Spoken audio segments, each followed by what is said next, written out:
రాజ్యమేది లేదు గాని రాణిలాగా చూసుకుంటా, కోట కట్టలేను గాని కళ్ళల్లో నిన్నే దాచుకుంటా.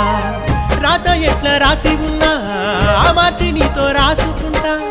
స్వర్గమంటూ ఉన్నదంటే అది నీతోనే ప్రతిరోజు పంచుకుంటా. నిన్ను గన్న మీ నాన్నకన్నా అల్లారు ముద్దుగా సాదుకుంటా. నీకు కోపం వస్తే కొంత దూరం ఉంటా, నువ్వు గీత గీస్తే నేను దాటనంటా. కంట నీరు కంటి రెప్ప దాటకుండా కాటుకై కావలుంటా.